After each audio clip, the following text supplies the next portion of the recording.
Hi everyone. Today we are starting a new unit or chapter known as Indian Foreign Policy.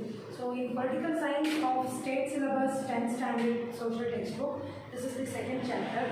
So previous to this, we understood what are all the problems that India is facing and their solutions. Today we will understand about why is it required for India to have the relationship with foreign countries.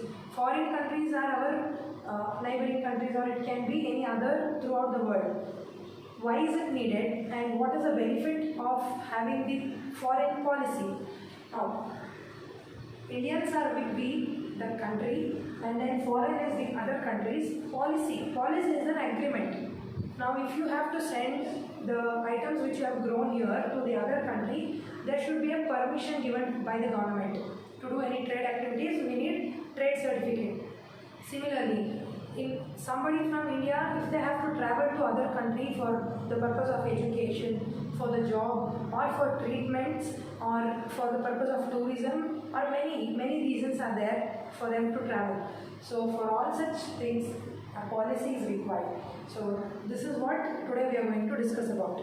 So right from the independence till today, India has progressed in various fields. And when our first Prime Minister Jawaharlal Nehru was there, he announced the foreign policy even at that time. In the year 1946 itself, Prime Minister Jawaharlal Nehru announced that we have to make friendship with other countries such as China, USA and Russia. He had a relationship with them in the year 1946. For what purposes? First thing, when we are friends, so there will be mutual helping between India and other country. Even we will help them, they will also seek help from them, help from us. Second thing, for any suggestions. So we may not be progressing in terms of military equipment or building infrastructure or health, education, employment, etc. So for that guidance and assistance, we may depend on them. And during the time of emergencies or national calamity, we also require others to fund to our country. We need funding. But to be very happy and proud, India has not yet entered to that stage. We are not dependent on any other countries to fund us. We have not requested anybody, but without any request, because of the friendship, those people are giving us the donations for the NGOs or for any poor people. But India has never begged in front of any country. Even in this deadly situation, Mr. Narendra Modi has taken money from our GDP, which is 10% GDP. That much amount he has distributed to Indians, but we have not begged anyone. So that is a proud factor for us. So in the world, there are about 200 countries. So out of which there are actually now, it has got added up. So average 200 countries. Most of the countries are strong. When I say strong, it is financially they are strong. They have good military system. Their city is well developed, or their people are highly educated. So all these things will make us to tell that country is a strong country. For example, we can consider USA, then China, Russia, Japan, a part of England. It goes like that. There are some weak countries. So weak countries are the countries in which the progress is not good. That is, there is no proper road facility. Every third person will not get the food to eat. At least we Indians get food 3 times a day at least.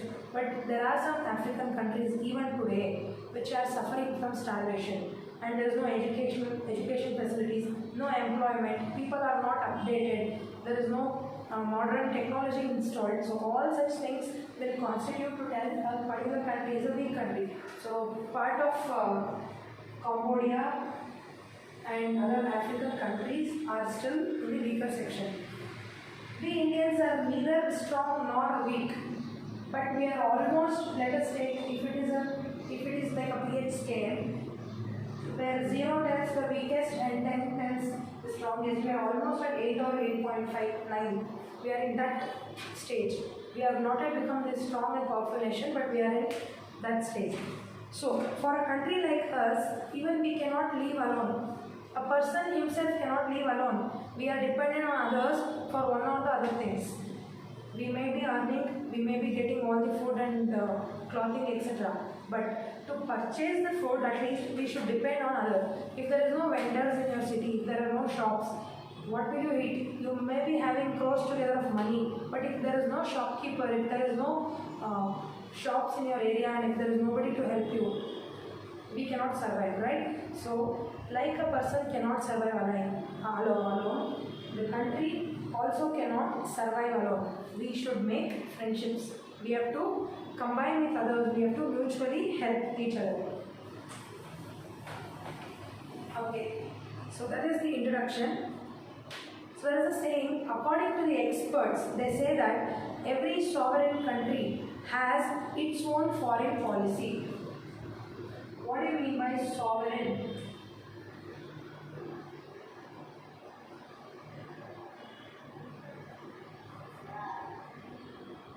Okay, what do you mean by sovereign? So in the preamble it says that India is a secular, sovereign and socialistic country. Sovereign is a country which is having the central government, and according to the rules and regulation, each and every state will be run. That is called sovereign. India can be called a sovereign country. Then Belgium is called a sovereign country because Belgium has a central government and a state government. Similarly, Spain, France, many more like that. There are some countries which are not completely sovereign. They are democratic, but they are not sovereign. There will be multiple governments. Okay, so if you see USA and Australia, those countries are all, we call them as coming together form of government. Coming together is what? They were divided into small states. Now they all went to give one full what to say, I cannot say continent. Okay, why do we call United States of America? Because there are multiple states, they all combine to form a unity. There is a boundary for them. So in such government they have different ministers at different level. But here we have one powerful and strong government called central, and central government will rule throughout the country. Such countries are called sovereign. Okay, so any sovereign country you see, they will have a foreign policy. So India is a sovereign country. It has its own central government. Now, we'll see what happens next. Because we are progressing in various sectors like agriculture, military forces, we have huge amount of resources like forest, mineral ore, and many more resources are available in India. Like example, we can take even our agriculture is the biggest resource because we are basically an agricultural country. So we have all such things. We have good infrastructure now. We have education. So using all these things, we have to adopt a foreign policy. Foreign policy should agree with all our resources. That we are agricultural country, so it should support agriculture. We are providing education, the policy should support education. So such kind of policy is needed. So there is a statement given by Jawaharlal Nehru, the former Prime Minister. He says that a nation should realize that foreign policy is an art. He says foreign policy is an art. Art is what? Each of us can take a paper and draw things, but somebody in our group will have a creative nature, or he will input many things and his painting will be so nice. Why is that? Because it is talent, it is a skill. Each and every person will not get. Similarly, just putting the rules on a paper, that doesn't matter. You have to make the rules in such a way it should support all your country people, all your country's background. So that is, it is an art. Foreign policy is an art. Finding the right policy in spite of many policies. See. Now, if I ask all my students to give me a plan for 2 months, many will give me different plans. So I have to choose which is the right plan. Which plan should I adopt so that we will all go in the path of success. Okay? So we should succeed. Similarly, Jawaharlal Nehru says it is an art and we have to choose right policy. We have many options, among which the right policy has to be chosen. correct policy has to be chosen.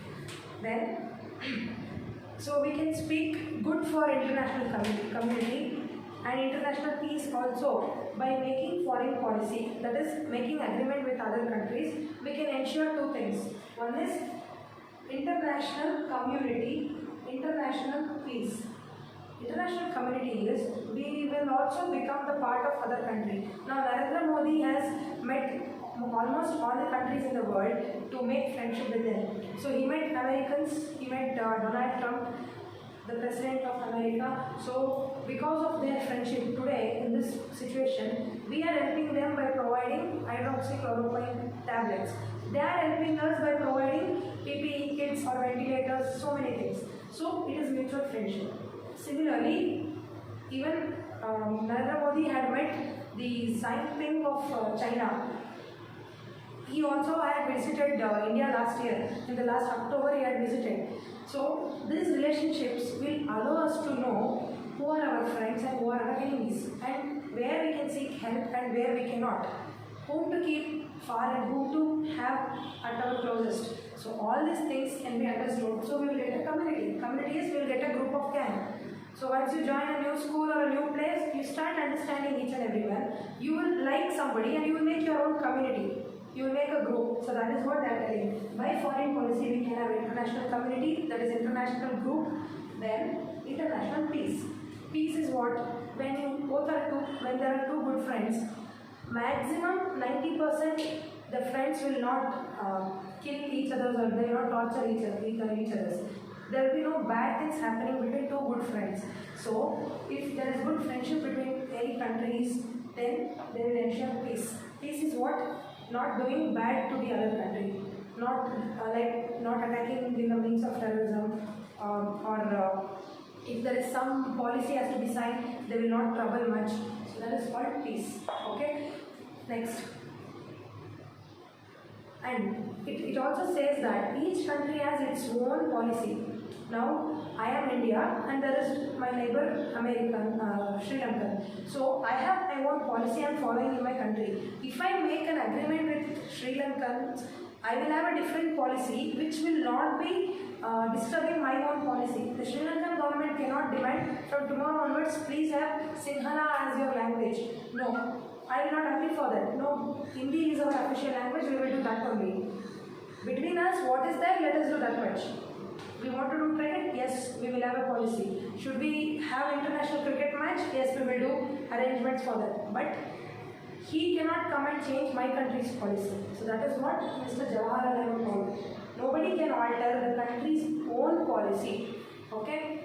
Then, at the end, he also says, no government dares to harm to its own interest. Any government cannot come and attack on us, or they cannot tell that your point of view is wrong. Nobody can tell that, because we Indians will believe our own vision, we will go together. Americans cannot come and harm our people, or they cannot come and stop our feelings. Okay? So that is what Mr. Jawaharlal Nehru told. Next. Okay, what are the main goals of Indian foreign policy?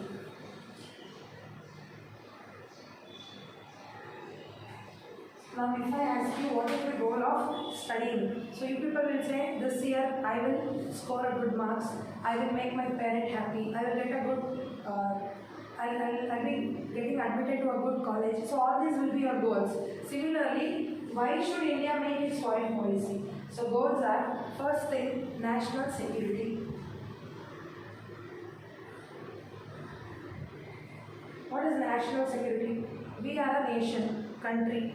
So our country has to be protected. We need security. That is, no other country should attack us.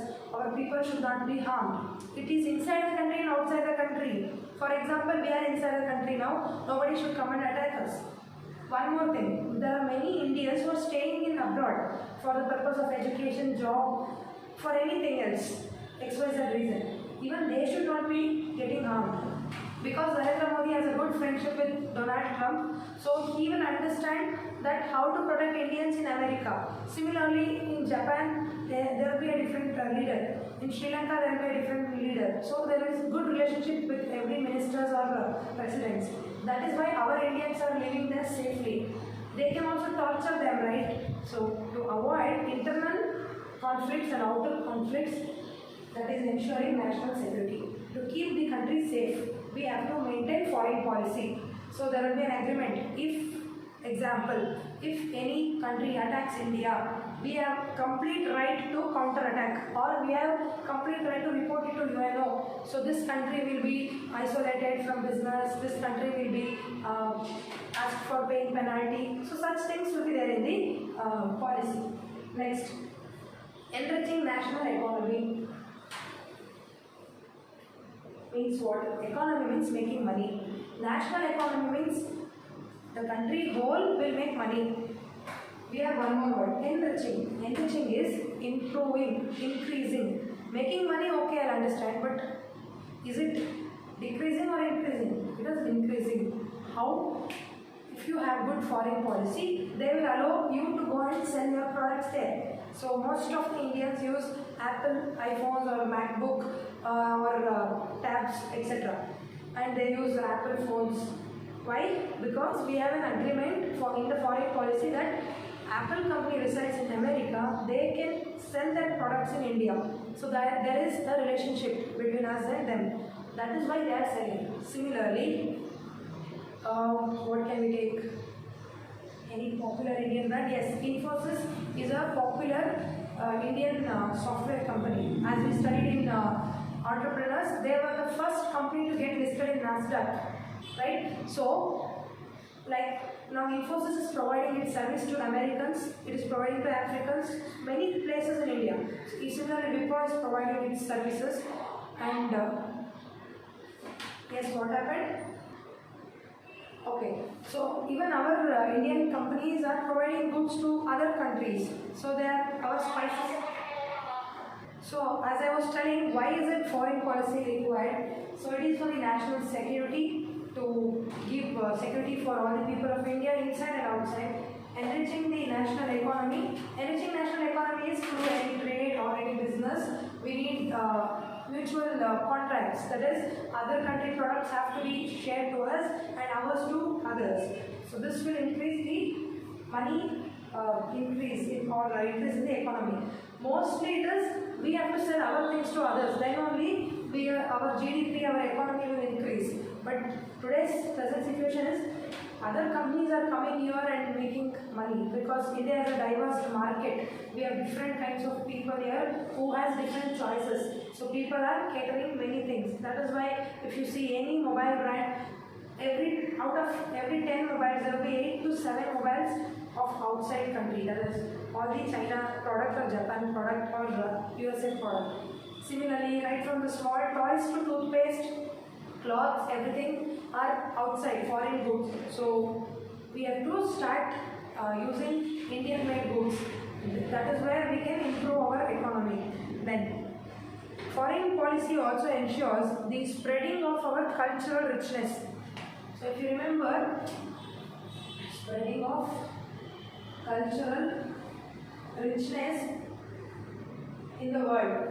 So if you remember when Swami Vivekananda gave a speech in Chicago of America, so he emphasized the importance of Hinduism. He told how Indian culture works, what is the importance of Indian culture. So that is where he got a sounded applause, and many of foreigners started believing in our country's culture. And Ayurveda is one of our ancient culture, where many of the countries are now adopting that, because it doesn't have any side effect and it cures the problem completely.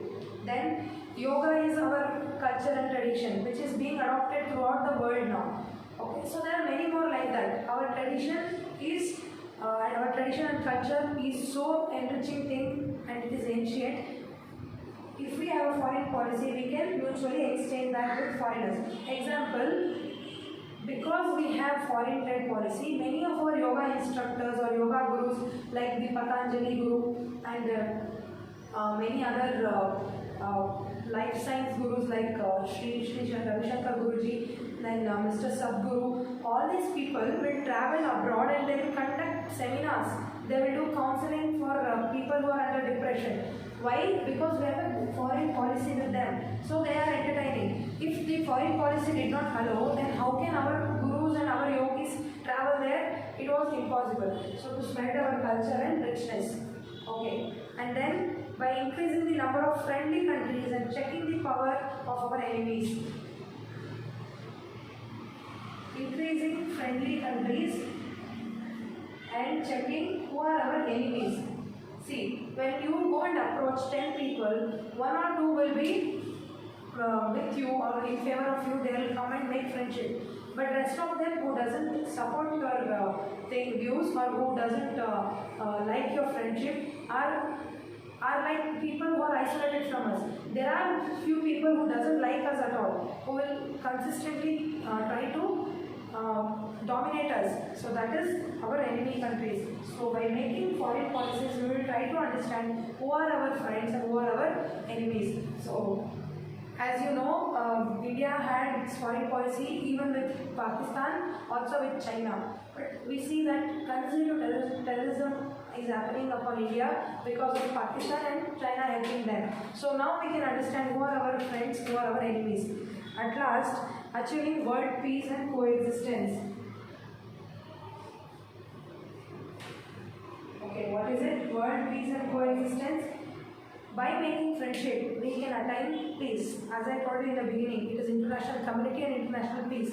We can have mutual friendship and we will not trouble them, they will not trouble us. Coexistence. We are living on the same planet. We should never fight for any ocean or we should not fight for the borders. So many more things. We have to allow them to live and even we have to survive. That is called coexistence. So international conflicts will be avoided if we have a foreign policy. Then, so again, Mr. Nehru says that we Indians, we know that the world is cruel. The world has bad people. But we went in believing everyone and helping others. But we got cheated. That is, China invaded us. Invaded is they tried to attack on us in the borders. So that is what Nehru is sharing. We Indians believed everyone and we went to help. Even now we are helping others. But the world showed its cruel face. China counter-attacked us. So why all these things are told to young people like you? Because we should always do good, but we should also understand who are our enemies. Because by doing good, we will believe everyone and trouble may come very near to us. So to understand that, they are telling who are our enemies. Okay?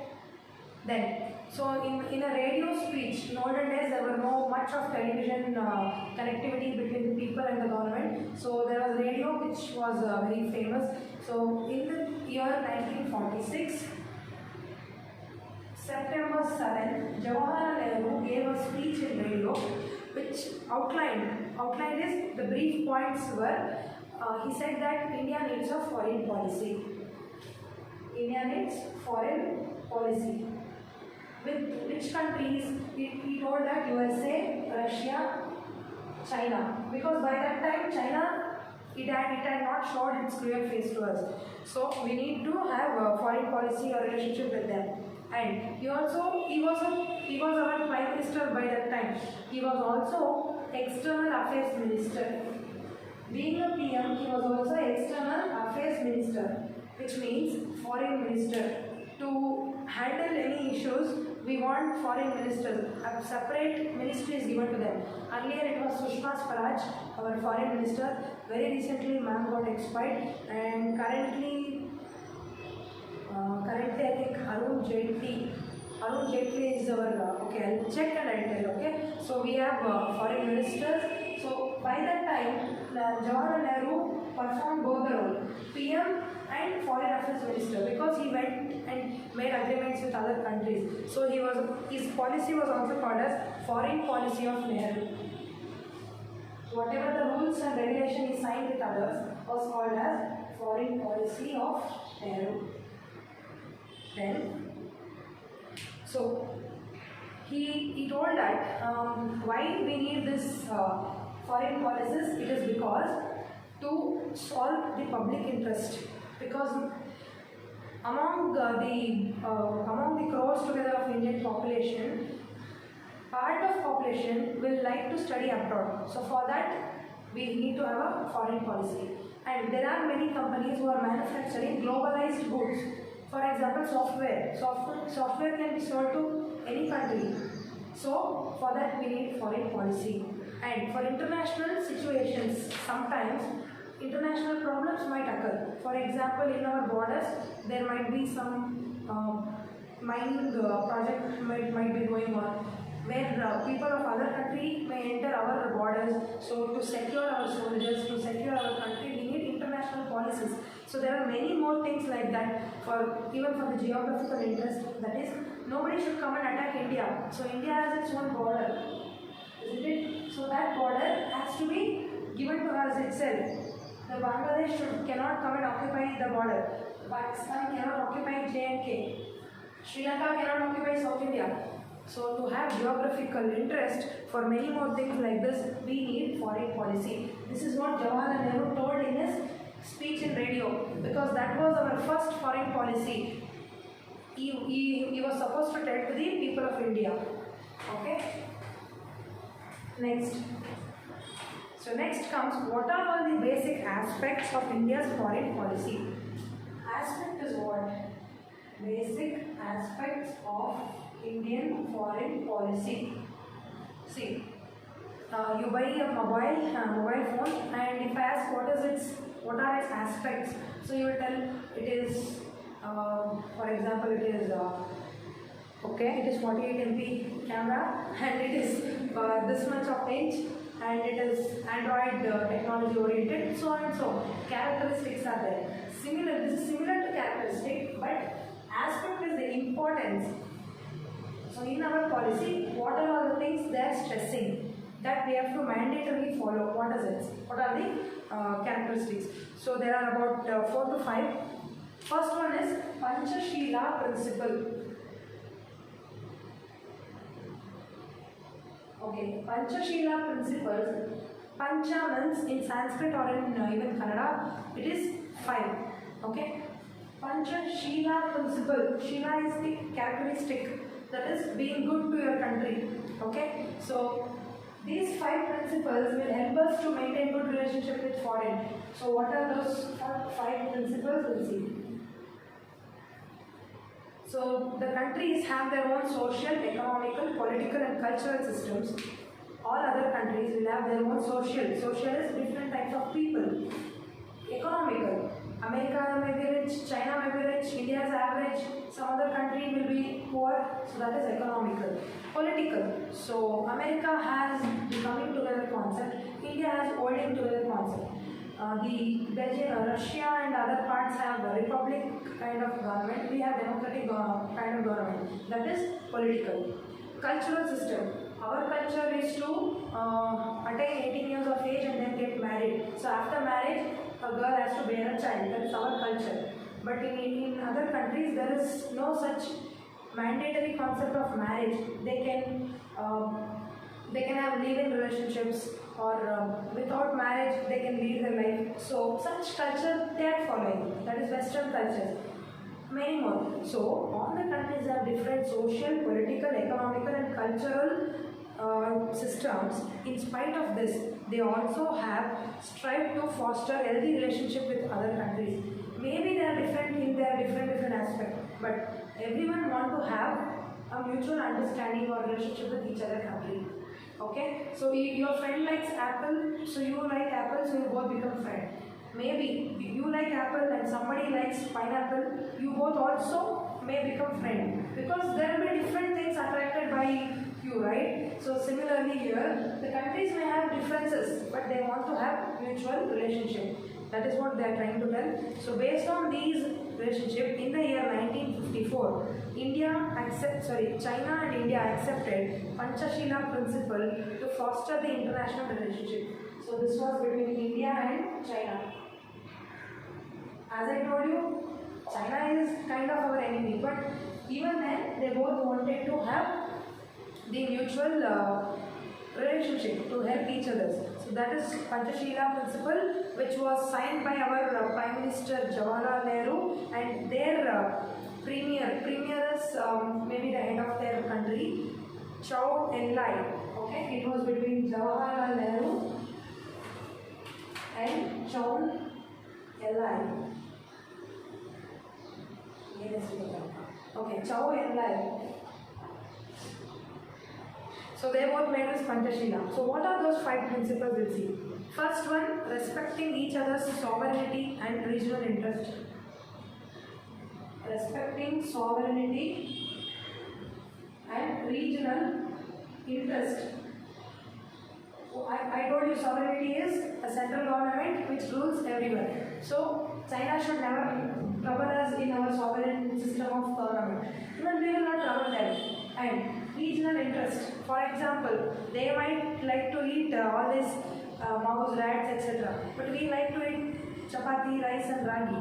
So they should not come into our regional interest. We want to talk Hindi. They might be, they want to talk Chinese. So there is no trouble for India. They are speaking Chinese and they should not trouble us in our regional interest. So it applies to every area. Even in industries, manufacturing, business, government issues, cultural issues, political issues, anything. They should not interfere to us and we will not interfere. Second aspect, non-invasion of each other. Non-invasion of each other. That is, we will not commit a war against you and you will not start a war against us. That is called non-invasion. Invasion is attacking them. But China disproved it. It did not follow the policy. It invaded us. That is why Nehru says that we, understanding the world is cruel, we went to support all, but they counter-attacked us. He told China because they invaded us by breaking this policy. Next, non-interference in each other's internal issues. What is internal issue? Let us say in China, the government might break tomorrow. Their ministers might get quarreled. Something might happen. We are not bothered of that. They will not go in between and solve, or we will not even trouble them. Similarly, they should not come here. Our Congress, BJP, NDA, anybody can come, get into conflict. Any issues might happen here. So nobody should involve in each other's. Next, mutual cooperation and respect. Mutual cooperation and respect is what? First thing, respect India. Even we will respect China and Chinese people. Respect Indians. Maybe Indians going to China for work or any other purpose, respect Indians. Nobody should criticize or they should not trouble Indians. Similarly, we will not trouble them. Mutual cooperation is what? India shares its land border with China. So, people without visas or without passports cannot enter India, or Indians cannot enter China. So, but which is violated. People are coming from the secreted routes to India and conducting some anti-social or anti-national activities. So, to avoid that, we wanted mutual cooperation, that helping each other. Last one, peaceful coexistence. Peaceful coexistence. So, they have signed Panchashila principle with us. But today, are we living peacefully? The whole world is suffering because of China's biggest pandemic, isn't it? So, they are not even following any rules. Simply for the name's sake, they are making the agreement, but it is not being followed. So, but the intention was to have peaceful existence. We will not trouble them, they should not trouble us, that's all. So, that is not followed by them. Indians are very loyal in that. Not just I am an Indian, so I am telling, it is really followed very well since from the past till today. We have not crossed any limit. Okay? So this is about Panchashila principle. Next comes the non-aligned movement. Non-aligned movement, ma'am. Okay, so in the mid of 19th century, what happened? That is after the Second World War, after 1948, what happened? Many of the countries, they became into two different sectors. All the democratic countries supported USA, all these communist countries supported USSR. See, in the government again there are many types, democratic, republic, communist, etc. We are democratic, to the people, by the people, for the people. Even USA is a kind of democratic, but USSR, Russia had communist kind of government. Communist is a group of people who who formulate the rules and they ask the people to follow that. It is not mutual understanding. It is a different opinion where only one category people decides everything for the country, or they are a little aggressive. They are not polite like democratic. So after the World War, because World War II was between the Japan, Russia, and America. So these two were rivals. So some people supported Russia, some supported USA. So the whole world got divided into USA and USSR. Many countries supported them many years, but we Indians, we remained idle. We did not join anyone because both are stupid fellows. Why should we join? So we stayed alone. Okay, we didn't go there, we didn't go here also. We didn't go anywhere. This is called non-aligned movement. Aligned is what? You come in that one path. You say, this is called alignment. There is a path. This is called an alignment. There is a path. We did not follow anybody's path. What we did was, we stayed alone and we also made help to them and we took help from each. That is, the financial help was taken from USA. Earlier, some financial activities, not that we have taken loan or any credit, but any kind of transaction or business, yes, we did with USA. And any kind of military equipments needed or any defense help needed, yes, we spoke to USSR. We were friends to both. We did not go to one category. We got criticism. India got criticized because we did not join anyone. Always it is like that, right? Two enemies, they will tell either you have to come to my group or you have to be there. Why are you in both? Why are you in both team? Right? That happens. Yes, we took the criticism. We also progressed. India balanced very well. Even today, we will not get into such conflicts. We will stay alone and we will fight alone. We independently succeeded and we increased our economy or many more things. Right from Jawaharlal Nehru, then came Lal Bahadur Shastri, who was also one of the eminent Prime Minister, then Indira Gandhi. Till today, all these Prime Minister took an eye-to-eye contact. That is, they did not combine with any of these clusters. They took India in a safe and segregated path. That is, we didn't support any criminals, or we did not even take help from them. We alone took the lead. See, when you support somebody, you will get benefit. India knew that if India doesn't support USA, it will not get any support. If USSR is not supported, it will not get any support. But independently, it did everything.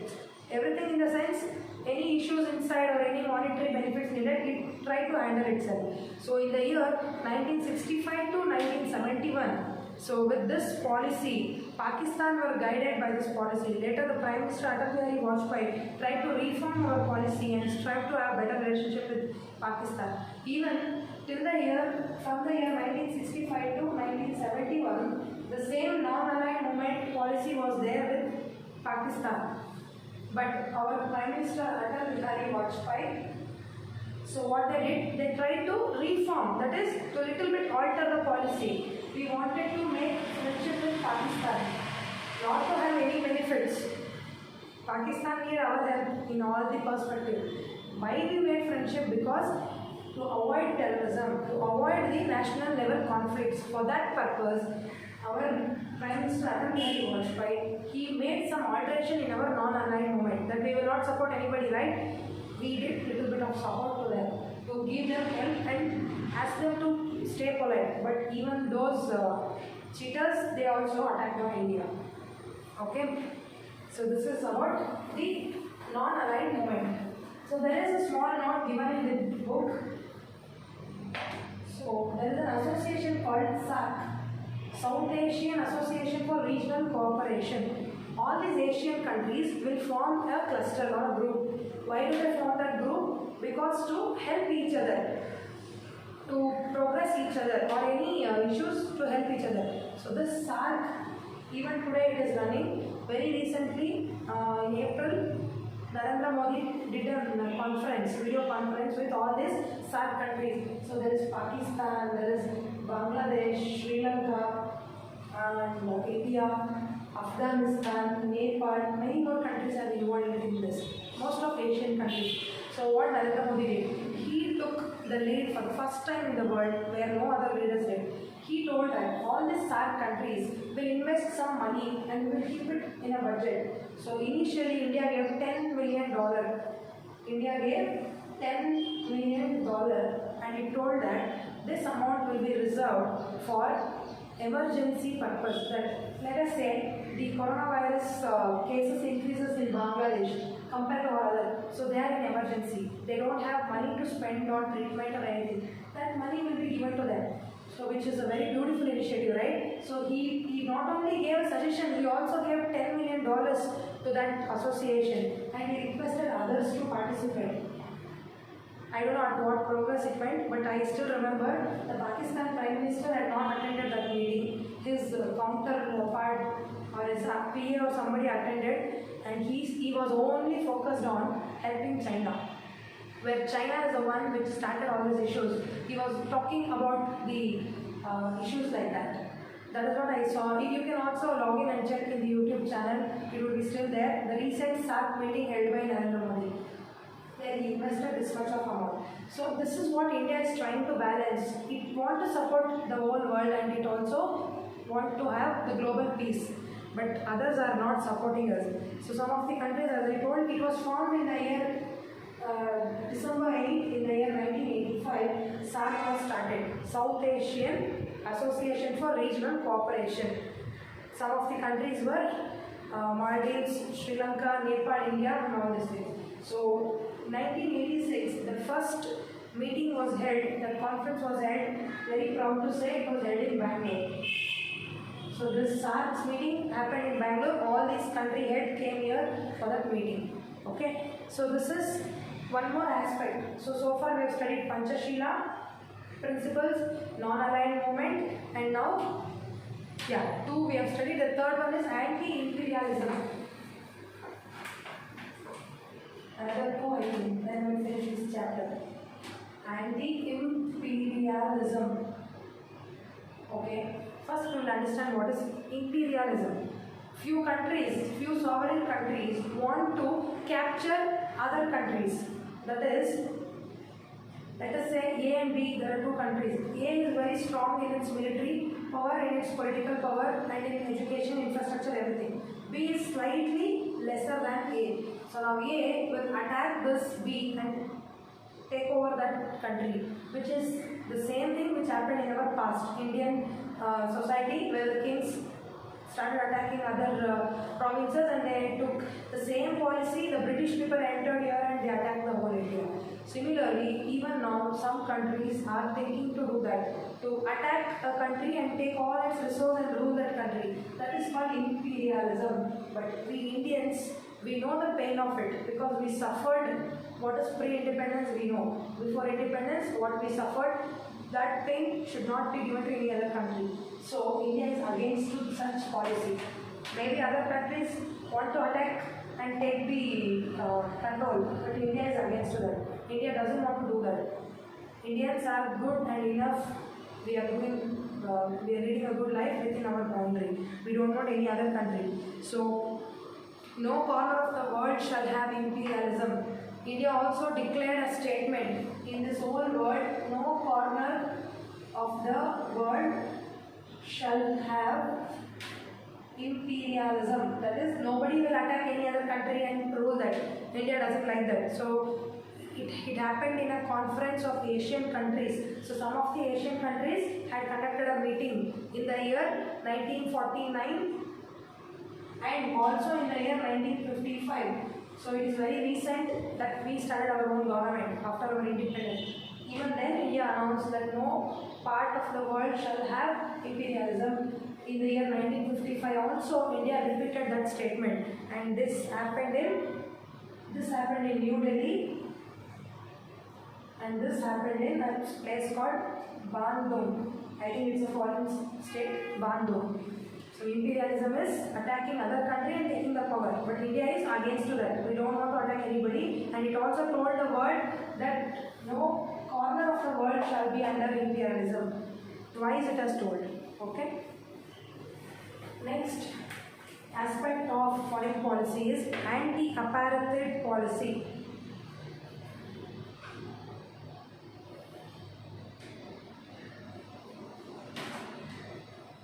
Anti-apartheid. Again, what is apartheid? So if you remember, in some parts of America there was slave system, and in Africa there were two category of people: the black Africans and white Africans. Where the black Africans were considered as cheap people or they are useless people, where white Africans were basically rich, so they started ruling these black Africans. Not only ruling, they tortured them, they used black Africans for the purpose of slavery. What happened? Okay, so they were tortured. So this is called racism or apartheid system. Based on the race or religion, torturing somebody, especially based on the skin color, that is the race of the people. In India, no such policy is entertained. Irrespective of your white, brown, red, etc., fair, not fair, it is the same justice for all. Basically, South Indians are dark in color because we get lot of sunlight falling here, and basically North Indians are fair in color because they are near to the Himalayan mountain and their climatic condition differs. So due to the color differentiation, India is not having different policies for white Indians or black Indians. It is all same for us. So we don't follow apartheid policy. We are anti-apartheid. Okay, so okay, it says that no country of the world shall practice this. Again, India gave one more statement: no country of this world shall practice apartheid policy. And till recently, the minority white people were ruling the black people in South Africa. So very recently, this problem got solved. The white people were ruling the black people, which is against. India in that time supported Nelson Mandela. Nelson Mandela was the African leader long back. So India supported Nelson Mandela, who was a black African, and they wanted to abolish this apartheid policy. Okay. Next, disarmament.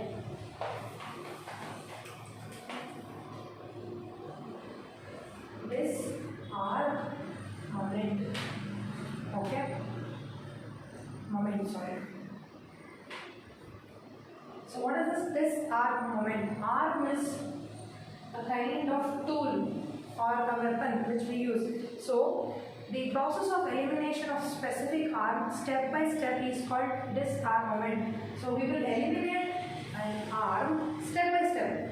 Together in a day we cannot do. So step by step we will eliminate an arm in a country is called disarmament. So what is an arm? So there is increased competition in this world. So there will be sale and collection of arms in the world. That is, due to the competition, for example, as I told you before also, if there are two people and who is good in study, the other person has to work hard and beat that person. That is, the person has to compete in studies by working hard, by putting more efforts. But this person, torturing this person because that person is scoring good marks, it is not legal, right? It is not loyal, it is not fair. Similarly here, because of increased competition, many countries are focusing on vanishing some countries. How? By using nuclear weapons. So it is an arm. Arm is a weapon. So nuclear bombs or nuclear weapons, some guns or any other things, war equipment. So all these are increased now. The production has increased. But India doesn't support this. We have disarm. We will not focus on that. Of course, we have equipments. We have army equipments, but it is for our safety. Having a knife in hand is different and poking that to the person is different, right? We have it for safety, but we will not trouble anyone. If somebody comes to trouble us, then we will show that to use. If the situation increases, then we can also poke them. So we are like that Indians. But intentionally we don't purchase arms and we will not trouble any country. Actually UNO has banned using nuclear weapons, but even then many countries are manufacturing it illegally. They have. So if you remember in the World War II, the Americans dropped nuclear bomb on Japan. So Japan's two cities, Hiroshima and Nagasaki, where the nuclear bomb got exploded. So the place has got completely vanished. Any birth happens today in Hiroshima or Nagasaki, the child is still having a defect.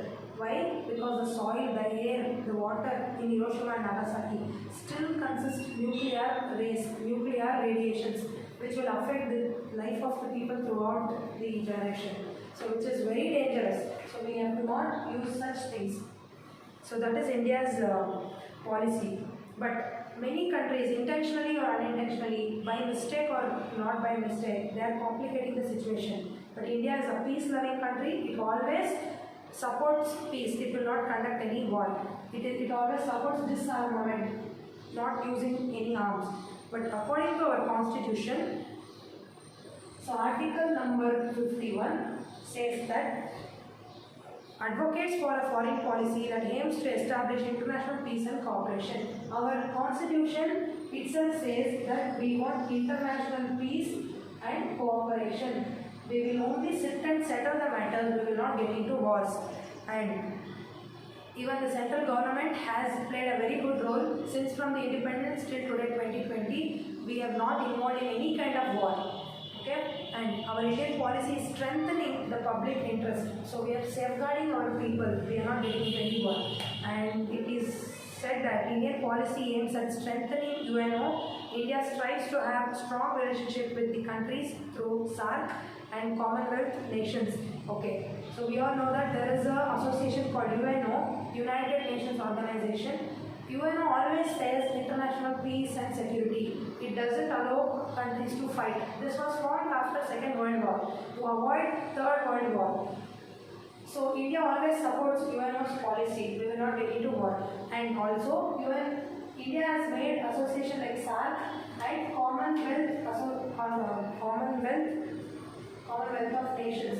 All these Olympics and other things are conducted, right? That is Commonwealth Nations. By forming such association, India will always support peace, but it will not get into any kind of destruction. Okay? So this is all about India's foreign policy. Thank you so much.